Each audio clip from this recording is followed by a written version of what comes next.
मुझे जानने देखने का अवसर प्राप्त हुआ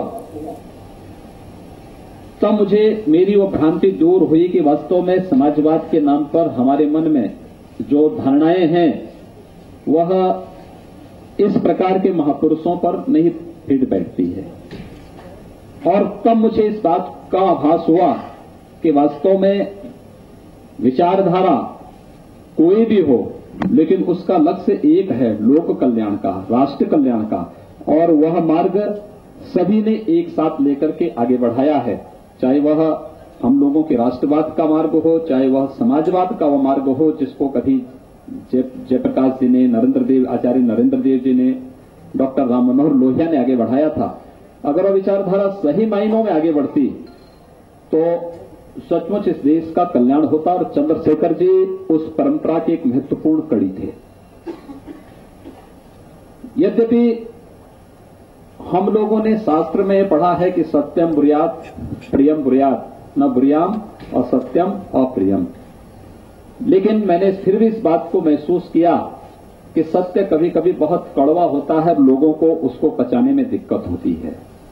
और उस कड़वे सत्य को बोलने का साहस अगर किसी एक व्यक्तित्व में था तो नाम है स्वर्गीय चंद्रशेखर। चंद्रशेखर जी ने मजबूती के साथ उन मुद्दों को संसद में रखा, बेबाक तरीके से रखा, एक नहीं अनेक बातों को लेकर के। मैं भी यहां बैठा हुआ था, अभी आशीष जी ने चंद्रशेखर जी के कुछ बातों को कोट करके मुझे दिखाया जो उन्होंने कश्मीर समस्या पर कही थी। कितने बेबाक टिप्पणी है। क्या आज कोई समाजवादी इस बात को कहने का साहस कर पाएगा कि कश्मीर जाएगा तो एक भूखंड नहीं जाएगा, हमारी धर्मनिरपेक्षता चली जाएगी, हमारी एकता चली जाएगी, हमारी वे मान्यताएं चली जाएंगी जिन मान्यताओं के आधार पर भारत ने आजादी की लड़ाई लड़ी थी, जिन मान्यताओं के आधार पर महात्मा गांधी ने कहा था कि हम गरीब हो सकते हैं लेकिन दुनिया को हम आध्यात्मिक नेतृत्व देने की शक्ति रखते हैं। कितनी मजबूती के साथ उन्होंने इस बात को कहा है। और अगर आप इस पुस्तक का अवलोकन करेंगे जो राष्ट्रपुरुष चंद्रशेखर जी के नाम पर संसद में 2 टुक इस पुस्तक का यहां पर आज जो विमोचन हुआ है, इसके अंदर वास्तव में इस समाज की, इस राष्ट्र की उन तमाम समस्याओं का समाधान इसके अंदर आप पाएंगे जो वास्तव में आज जिन्हें हम कभी कभी असाध्य मान लेते हैं। मुझे याद है चंद्रशेखर जी का एक भाषण मैंने इसी पुस्तक में देखा है। 1991 में पंजाब की समस्या जब चल रही थी और वहां पर चुनाव नहीं हो पा रहे थे, आप थोड़ा चंद्रशेखर जी की भाषण को पढ़िए उस समय के। उनके अंदर सचमुच इस राष्ट्र की समस्याओं के समाधान के प्रति कितनी वेदना थी।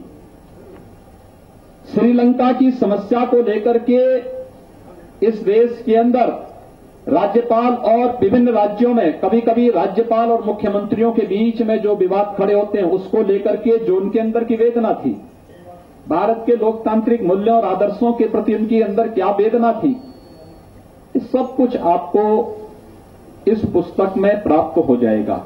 और यही कारण है कि चंद्रशेखर जी एक अनेकता यानी एक थे, लेकिन वह अनेक विचारधाराओं का प्रतिनिधित्व अकेले ही करते हुए दिखाई देते थे। हम लोगों ने उनके अनेक रूपों को देखा है। और सचमुच मुझे याद है जब हमारे विचार परिवार ने स्वाधीन इस देश के अंदर स्वदेशी का अभियान चलाया था, उस स्वदेशी के अभियान में अपनी वैचारिक पृष्ठभूमि को छोड़ करके कोई एक व्यक्ति खुल करके सामने आया था, वो नाम था स्वर्गीय चंद्रशेखर जी का। स्वदेशी के पूरे आंदोलन में उन्होंने खुल करके सहयोग किया था और उन्होंने उस समय भी इस बात को कहा था कि इस देश की समस्या का समाधान मल्टीनेशनल कंपनियां नहीं कर सकती हैं, इस देश की समस्या का समाधान इस देश के लघु और कुटीर उद्योगों के माध्यम से निकल सकता है और वही वास्तव में इस देश की समस्याओं का समाधान निकाल सकते हैं। कितनी मजबूती के साथ अपनी बात को कहने का उनका, और समाजवादी होते हुए भी भारत की आध्यात्मिक परंपरा किस रूप में कूट कूट करके भरी थी। एक बार राम जन्मभूमि विवाद से संबंधित किसी एक मुद्दे से संबंधित किसी एक बात को लेकर के चंद्रशेखर जी का एक बयान समाचार पत्रों में छपा। मेरे पूज्य गुरुदेव राम जन्मभूमि मुक्ति के समिति के अध्यक्ष थे। उनसे जब प्रेस के लोगों ने पूछा तो मेरे गुरुदेव के मुंह से निकला, अरे चंद्रशेखर तो नास्तिक आदमी है, क्यों उसकी बात को महत्व देते हो। वही पेपर में छपा तो अगले दिन महाराज जी से दिल्ली में चंद्रशेखर जी ने समय मांगा मिलने का। तो महाराज जी ने कहा कि जानो जी, जो महाराज जी नाराज थे चंद्रशेखर जी की बात पर। तो चंद्रशेखर जी के अत्यंत प्रिय थे जो भारत के महाधिवक्ता भी हुए थे, श्री आनंद देव गिरी। श्री एडी गिरी जी को उन्होंने बुलाया। श्री आनंद देव गिरी का जो कुछ शिक्षा दीक्षा गोरखनाथ मंदिर में ही रह करके हुई थी। गोरखनाथ मंदिर में ही उन्होंने रह करके पढ़ाई की थी। तो मंदिर से और पूज्य महाराज जी से उनका बहुत अच्छा घनिष्ठ संबंध था। तो इलाहाबाद से एडी गिरी बुलाए गए और एडी गिरी को बुला करके महाराज जी के पास भेजा गया। महाराज जी को लेकर के उन्होंने कहा कि जैसे भी हो महाराज जी को लेकर के या तो आप हमारे घर में लेके आए, अच्छा होगा। घर में न लेके आते हो तो हमारे आश्रम भोरसी आश्रम में लेकर के आइए। एडी गिरी आए, महाराज जी को लेकर के भोरसी लेकर के चले गए। वहां गए तो महाराज जी ने चंद्रशेखर जी से कहा कि बताइए क्यों बुलाया है। कहा कि इसलिए मैं बुलाया, आपने मुझे नास्तिक कहा, लेकिन मैं नास्तिक नहीं हूं। आप देखिए मैंने तो यहां मंदिर बनाया है, वहां हनुमान जी का मंदिर, सभी मंदिरों को उन्होंने दिखाया। कहा कि देखिए मैं तो पूजा जैसे आप लोग करते हैं, मैं सन्यासी नहीं हूं, लेकिन मैं भी पूजा करता हूं। मेरी भी भारत की अध्यात्म की परंपरा पर पूरा विश्वास है, भारत के महापुरुषों पर, भारत की सनातन परंपरा पर मेरा पूरा विश्वास है। और मैं इसीलिए यहां पर इस व्यवस्था को उसी रूप में संचालित कर रहा हूं जो प्राचीन भारतीय गुरुकुल परंपरा में या भारत के आश्रम पद्धति पर जो व्यवस्था थी वही मैं यहां लागू करने का प्रयास किया हूं।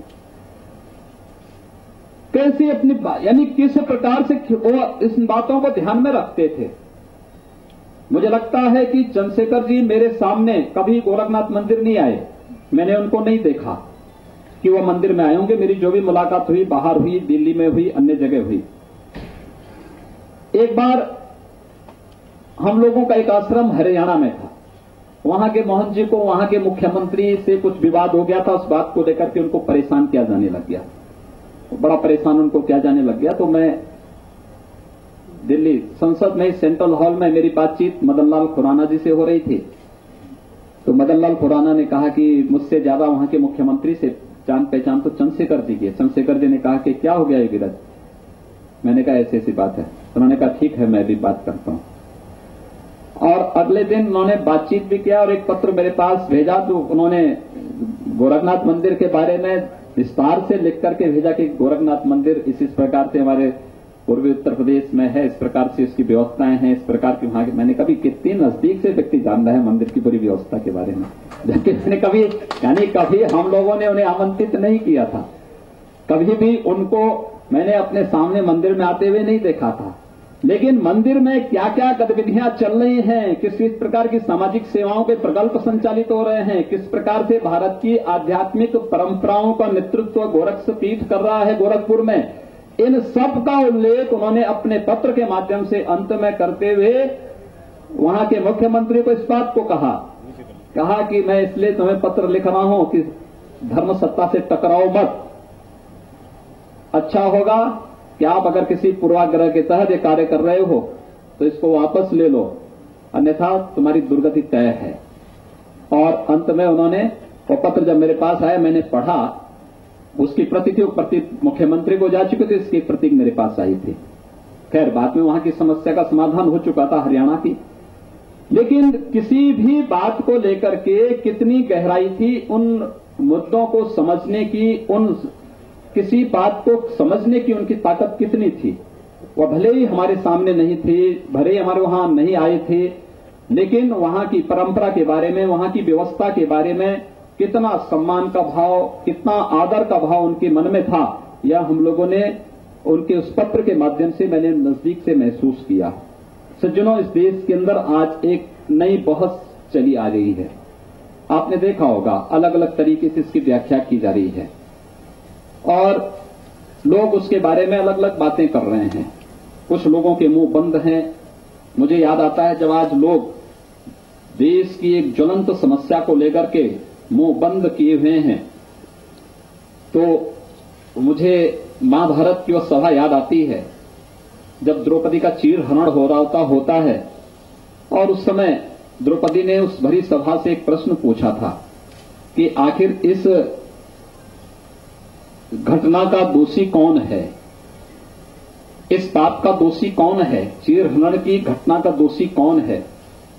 कोई बोल नहीं पाया था, केवल विदुर ने कहा था। विदुर ने कहा था कि तिहाई दोषी वे हैं जो अपराधी हैं, तिहाई दोषी हैं जो उनके सहयोगी हैं और तिहाई दोषी हैं जो मौन हैं। और मुझे लगता है कि देश का राजनीतिक क्षितिज जब मौन बना हुआ है इस देश के अंदर ट्रिपल तलाक के मामले को लेकर के, सचमुच उन्हें भी कटघरे में खड़ा कर देती है पूरी व्यवस्था, अपराधियों के साथ साथ अपराधियों के सहयोगियों को और मौन लोगों को भी। तब जब हम चंद्रशेखर जी की बातों को पढ़ते हैं जो उन्होंने एक बात कही थी, इस देश के अंदर एक सिविल कोड बनाने के, समान सिविल संहिता बनाने की, उन्होंने कहा था कि जब हमारे फौजदारी के मामले समान हैं तो फिर शादी ब्याह के कानून भी समान क्यों नहीं हो सकते हैं। अगर भारत एक है, वन नेशन की थ्योरी अगर हमें अपनानी है तो फिर कॉमन सिविल कोड के बारे में उनकी धारणा स्पष्ट थी। और मुझे लगता है ये बातें इस बात को स्पष्ट करती हैं कि उनके लिए अपनी विचारधारा महत्वपूर्ण नहीं, उनके लिए राष्ट्र महत्वपूर्ण था। हमारी राजनीति का आधार राष्ट्र के हितों पर घात प्रतिघात करके हमारी राजनीति महत्वपूर्ण नहीं हो सकती है। हमारी राजनीति राष्ट्र के दायरे में रहकर के होनी चाहिए, संविधान के दायरे में रहकर के होनी चाहिए। और संविधान के दायरे में रहकर के अगर सभी संस्थाएं अपने कर्तव्यों का निर्वहन करना प्रारंभ कर देंगी तो न संस्थाओं में कोई टकराव की नौबत ही आएगी और न देश के अंदर कहीं भी कानून के साथ खिलवाड़ करने की कोई जरूरत ही कर पाएगा। और मुझे लगता है कि साहस केवल और केवल चंद्रशेखर जी जैसा व्यक्तित्व ही कर सकता था जिन्होंने बेबाकी के साथ इन सब मुद्दों पर अपनी बातों को रखा था। कश्मीर की समस्या हो, पंजाब की समस्या हो, श्रीलंका की समस्या हो या फिर आसपास के अपने देशों के साथ, पड़ोसी देशों के साथ रिश्तों की बात हो, मजबूती के साथ उन्होंने इन बातों को कहा। नेतृत्व अगर लोकतांत्रिक मूल्यों के विरुद्ध आचरण कर रहा है उसके खिलाफ 1975 में उन्होंने स्वयं आपातकाल के दौरान उसी कांग्रेस, जिस कांग्रेस के वे नेता थे, जिस कांग्रेस के वे सदस्य थे, उसी कांग्रेस के खिलाफ उन्होंने आवाज बुलंद की थी। अलग विषय है कि 19 वर्षों तक उन्हें आपातकाल में जेल के अंदर रहना पड़ा था। नेपाल के अंदर लोकतांत्रिक मूल्यों की स्थापना हो, चंद्रशेखर जी उसमें से अग्रणी थे। आसपास के देशों के साथ भी संबंध किस रूप में होने चाहिए, उन्होंने कभी इस बात की परवाह नहीं की कि मुझे कौन वोट देगा कौन नहीं देगा। वे उस वोट बैंक की राजनीति से ऊपर थे। और यही कारण है कि जब हम लोग संसद में गए, हम लोगों ने संसद का वातावरण देखा। चंद्रशेखर जी अकेले होते थे लेकिन उनकी अकेले की आवाज पूरी संसद पर भारी होती हुई दिखाई देती थी, क्योंकि उन्होंने कभी भी वोट बैंक की राजनीति से ऊपर उठ करके कार्य किया था। सज्जनों, जब हम आज चंद्रशेखर जी की 91वीं जयंती मना रहे हैं, वे आज हमारे बीच नहीं हैं और मुझे लगता है कि बहुत कम ऐसे समाजवादी नेता होंगे जिन लोगों ने अपने परिवार की चिंता नहीं की। मुझे लगता है स्वर्गीय चंद्रशेखर जी की मृत्यु के बाद उनके लोकसभा सीट पर चुनाव लड़ने की बात आई, कौन लड़ेगा कोई पता ही नहीं था। उनका लड़का पहले से राजनीति में था ही नहीं। उन्होंने कभी भी इस बात का आग्रह नहीं किया। कभी हम लोगों ने नहीं देखा कि चंद्रशेखर जी के आसपास उनके परिवार का जमावड़ा खड़ा हो, कभी नहीं देखा। सचमुच समाजवाद किस अवधारणा पर फिट बैठने वाला कोई व्यक्तित्व था, वह स्वर्गीय चंद्रशेखर जी थे, जिन्होंने सही मायने में समाजवाद को परिवारवाद का, समाजवाद को गुंडागिर्दी का, समाजवाद को जातिवाद का अखाड़ा नहीं बनने दिया था और प्रखरता के साथ उसके खिलाफ आवाज बुलंद करते रहे, भले उसकी कोई भी कीमत उनको चुकानी पड़ी हो। आज भी चंद्रशेखर जी का जो व्यक्तित्व है हम सबके लिए प्रासंगिक बना हुआ है। उन्होंने जो विचार व्यक्त किए हैं, देश की संसद में समाज जीवन के, राष्ट्रीय जीवन के प्रत्येक क्षेत्र पर जो उन्होंने विचार व्यक्त किए, उनकी प्रासंगिकता आज भी बनी हुई है। और मुझे लगता है ये उनके विचार उस जीवंतता के साथ निरंतर ही समाज और इस राष्ट्र का मार्गदर्शन करते रहेंगे। मैं धन्यवाद दूंगा लेखक को और कार्यक्रम के आयोजक को भी। लेखक को इसलिए कि उन्होंने संसद की लाइब्रेरी में जो कुछ दबा हुआ था वह संसद की प्रॉपर्टी है, उसको सार्वजनिक करने का साहस दिखाया। और सार्वजनिक करके आम जनमानस के बीच में होता क्या है, एक बार भाषण हो जाता है, हम लोग भूल जाते हैं। घंटा 2 घंटा उसका प्रभाव रहता है, उसके बाद लोग भूल जाते हैं, क्योंकि दुनियादारी है, 10 प्रकार के कार्यों से जूझना पड़ता है, अन्य अनेक प्रकार से लोगों के अपने अपने तरीके हैं कार्य करने के। लेकिन जब वह किसी पुस्तक के रूप में आता है और एक रेफरेंस ग्रंथ के रूप में जाता है, पुस्तकालयों की शोभा बढ़ाएगा, महाविद्यालयों में जाएगा, विभिन्न प्रकार के विश्वविद्यालयों में जाएगी, अन्य महत्वपूर्ण पुस्तकालयों में जब इस प्रकार की पुस्तक जाती है तो लोग उससे इस बात का आभास करते हैं कि वास्तव में इस महापुरुष ने कब क्या कहा। और विभिन्न अवसरों पर संसद की जो डिबेट है वह महत्वपूर्ण होती है, अत्यंत महत्वपूर्ण डिबेट होती है। जिन लोगों की धारणा है कि संसद में कोई कार्य नहीं होता है, मुझे लगता है कि उनको इस मिथक को तोड़ना पड़ेगा। वे कभी जाएं, संसद की कभी होने वाली उन गंभीर चर्चाओं को बनाएं। हमारा एक पक्ष है, अक्सर हम इस बात को देखते हैं, हम नेगेटिव बातों को खबर बनाते हैं, नकारात्मक चीजों को खबर बनाते हैं। और नकारात्मक चीजों को खबर बनाने का दुष्परिणाम क्या होता है, समाज में भी उसका नकारात्मक प्रभाव पड़ता है। अच्छा होता कि नकारात्मक चीजों को अगर एक बार हम आंख बंद कर लें, जैसे कहीं गंदगी है तो क्या हम उस गंदगी में झांकने जाते हैं, क्या गंदगी को इग्नोर करते हैं, उसको नकार जाते हैं। वैसे ही अगर समाज में कहीं नकारात्मकता है, उस नकारात्मकता को एक बार हम नजरअंदाज करना प्रारंभ कर देंगे तो समाज में एक सकारात्मकता आएगी, एक रचनात्मकता आएगी। और उस रचनात्मकता को पैदा करना ये केवल किसी संसद का या विधायिका का काम नहीं, केवल न्यायपालिका का काम नहीं, उसको क्रियान्वित करना केवल कार्यपालिका का काम नहीं, बल्कि मीडिया की महत्वपूर्ण भूमिका उसमें हो सकती है। तो नकारात्मक चीजों को पूरी तरह नजरअंदाज करें और सकारात्मक चीजें, जहां अच्छा काम कोई कर रहा है उसको अगर हम एक गति दे दें तो मैं विश्वास के साथ कह सकता हूं कि लोग अच्छा करना प्रारंभ कर देंगे, लोग अच्छाई की ओर जाना प्रारंभ कर देंगे, लोग उसका अनुसरण करना प्रारंभ कर देंगे और वह चीजें हम लोगों को देखने को मिलेंगी। जब यह ग्रंथ पुस्तकालयों की शोभा बनेंगी और लोग इसको पढ़ेंगे, देखेंगे, चंद्रशेखर जी के बारे में 10 लोग 10 प्रकार की बातें कहेंगे, लेकिन चंद्रशेखर जी के भाषण को जब लोग पढ़ेंगे तो समाजवाद के बारे में उनकी अवधारणाएं बदलेंगी। चंद्रशेखर जी के बारे में बहुत सारे लोग 10 लोग मिलेंगे, 10 प्रकार की बातें कर सकते हैं, लेकिन उनके भाषणों को जब वे नजदीक से पढ़ेंगे, जानेंगे, उनकी गहराइयों को जानने का प्रयास करेंगे तो उनको बहुत कुछ सीखने का अवसर प्राप्त होगा। हमें विश्वास है कि चंद्रशेखर स्मारक ट्रस्ट अधिक से अधिक पुस्तकालयों तक आदरणीय चंद्रशेखर जी के इन विचारों को पहुंचाने में अपनी भूमिका का निर्वहन करेगा। यह उस पीढ़ी के प्रति जिसने सही मायने में इस समाज के लिए जीवन जिया था, राष्ट्र के लिए जिनका जीवन होम हुआ है, उन महापुरुषों के लिए इस प्रकार की समितियों का एक समर्पण होगा, इनकी श्रद्धांजलि होगी। आज के इस अवसर पर मैं एक बार पुनः यशवंत सिंह जी को, जिन्होंने साहस दिखाया है कि हम मुझे बुला दिया इन्होंने कार्यक्रम में है, मैंने कहा उनसे, मैंने कहा कि कहाँ ऐसा तो नहीं कि कहीं गलत आ गए हों, अब तो सत्ता बदल गई है। तो खैर यशवंत सिंह जी पहले भी आते रहे, तो पहले से मुलाकात थी, उनकी पढ़ाई तो गोरखपुर में ही हुई है। तो उन्होंने कहा कि नहीं नहीं ऐसा नहीं है, हम जो है चाहते हैं कि हिंदी संस्करण जो आया है इसका हो।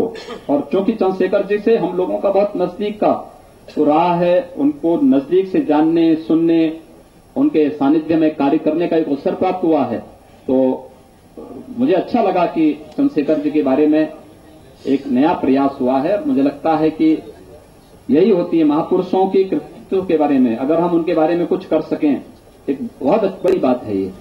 भाई जिस कार्य को लोग उनके पुत्र और उनके परिवार तक हम लोग सीमित कर देते हैं, एक समिति, एक स्मारक समिति जो केवल चंद्रशेखर जी की विचारधारा को लेकर के कार्य कर रही है, उनको आगे बढ़ाने का प्रयास कर रही है, एक सार्थक प्रयास है। मैं यशवंत सिंह जी को और उनकी पूरी टीम को इस बात के लिए हृदय से बधाई दूंगा, साधुवाद दूंगा कि उन्होंने एक महापुरुष के कार्यों को जन जन तक पहुंचाने का एक अभिनव प्रयास किया है।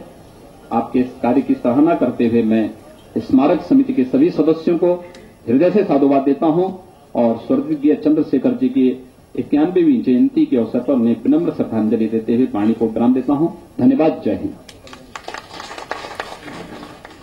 तो आप सीधे सुन रहे थे उत्तर प्रदेश के मुख्यमंत्री योगी आदित्यनाथ को। दो चीजें, यूपी में योगी सरकार के 30 दिन आज पूरे हुए हैं और दूसरी तरफ ये मौका था पूर्व पीएम चंद्रशेखर पर किताब के विमोचन का, जिसमें शुरुआत उन्होंने चंद्रशेखर के एक वाक्य से की ही कि वो ये कहते थे कि अगर कॉमन सिविल कोड, देश एक है तो कॉमन सिविल कोड क्यों नहीं।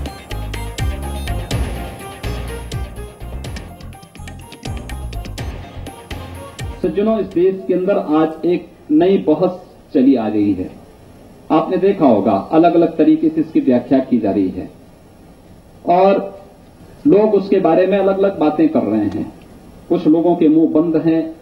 मुझे याद आता है जब आज लोग देश की एक ज्वलंत समस्या को लेकर के मुंह बंद किए हुए हैं, तो मुझे महाभारत की वह सभा याद आती है जब द्रौपदी का चीरहरण हो रहा होता है और उस समय द्रौपदी ने उस भरी सभा से एक प्रश्न पूछा था कि आखिर इस घटना का दोषी कौन है, इस पाप का दोषी कौन है, चीरहरण की घटना का दोषी कौन है। कोई बोल नहीं पाया था, केवल विदुर ने कहा था। विदुर ने कहा था कि तिहाई दोषी वे हैं जो अपराधी हैं, तिहाई दोषी हैं जो उनके सहयोगी हैं और तिहाई दोषी हैं जो मौन हैं। और मुझे लगता है कि देश का राजनीतिक क्षितिज जब मौन बना हुआ है इस देश के अंदर ट्रिपल तलाक के मामले को लेकर के, सचमुच उन्हें भी कटघरे में खड़ा कर देती है पूरी व्यवस्था, अपराधियों के साथ साथ अपराधियों के सहयोगियों को और मौन लोगों को भी। तब जब हम चंद्रशेखर जी की बातों को पढ़ते हैं जो उन्होंने एक बात कही थी, इस देश के अंदर एक सिविल कोड बनाने के, समान सिविल संहिता बनाने की, उन्होंने कहा था कि जब हमारे फौजदारी के मामले समान हैं तो फिर शादी ब्याह के कानून भी समान क्यों नहीं हो सकते हैं। अगर भारत एक है, वन नेशन की थ्योरी अगर हमें अपनानी है तो फिर कॉमन सिविल कोड के बारे में उनकी धारणा स्पष्ट थी। और मुझे लगता है ये बातें इस बात को स्पष्ट करती हैं कि उनके लिए अपनी विचारधारा महत्वपूर्ण नहीं, उनके लिए राष्ट्र महत्वपूर्ण था। हमारी राजनीति का आधार राष्ट्र के हितों पर घात प्रतिघात करके हमारी राजनीति महत्वपूर्ण नहीं हो सकती है। हमारी राजनीति राष्ट्र के दायरे में रहकर के होनी चाहिए, संविधान के दायरे में रहकर के होनी चाहिए। और संविधान के दायरे में रहकर के अगर सभी संस्थाएं अपने कर्तव्यों का निर्वहन करना प्रारंभ कर देंगी तो न संस्थाओं में कोई टकराव की नौबत ही आएगी और न देश के अंदर कहीं भी कानून के साथ खिलवाड़ करने की कोई जरूरत ही कर पाएगा।